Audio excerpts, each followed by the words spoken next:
İslam alemi olarak bir kurban bayramını daha idrak etmenin sevincini yaşıyoruz. Rabbimize ne kadar şükretsek azdır. Kurban Allah'a teslimiyet ifadesidir. Kurban Allah'a yakınlaşmaktır. Kurban kendimizi Allah'a adamaktır. Bayramlar Yüce Rabbimizin sayısız lütuf ve ikramını içinde barındıran müstesna günlerdir. Bayram vesilesiyle aile efradımızla birlikte ve Allahu Teala ile olan bağımızı güçlendirme ve kardeşlerimizle yakınlaşma hususunda ciddi bir çaba göstermeliyiz. Kurban bayramını fırsat bilip Rabbimize daha fazla yakınlaşmalıyız. Bu güzel bayram günleri kardeşlik duygularımızı canlı tutmak, birlik ve beraberliğimizi pekiştirmek için en uygun zaman dilimidir. Kurban bayramını fırsat bilip kardeşliğimizi ve birliğimizi devamı için bu sevinçli günleri iyi değerlendirelim. Kurbanlarımız ve bayramlarımız mümin kalpler arasında ülfet ve muhabbet gerçekleştirmelidir. İslam alemi olarak asla parçalanmışlığa, tefrikaya, fitneye ve ayrılığa izin vermemeliyiz. İslam dünyasında özellikle de yakın coğrafyamızda çıkartılmak istenen her türlü fitneye, fitnenin getireceği kargaşaya, huzursuzluk ve felaketlere karşı uyanık olmalıyız. Kardeşliğimize gölge düşürecek, bizi ayrılığa sevk edecek oyunlar basiret ve ferasetle karşı çıkmalı, fırsat vermemeliyiz.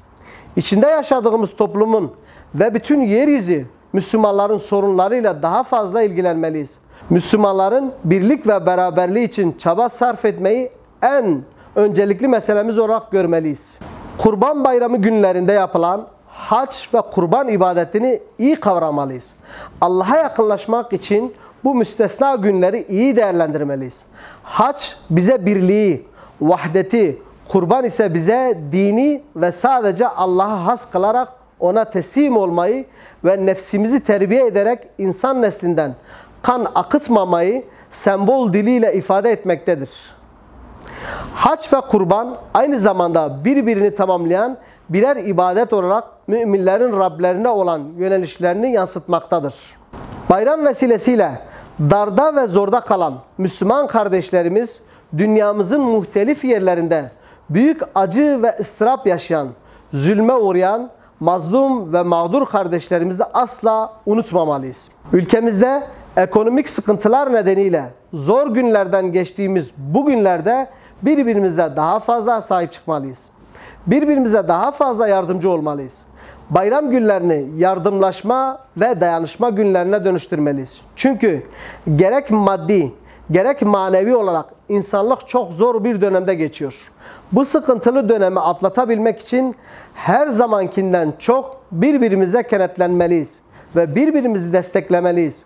Bu güzel bayram günleri kardeşlik duygularımızı canlı tutmak, birlik ve beraberliğimizi pekiştirmek için en uygun zaman dilimidir. Bu duygu ve düşüncelerle milletimizin, gönül coğrafyamızın ve İslam aleminin mübarek Kurban Bayramı'nı tebrik ediyor.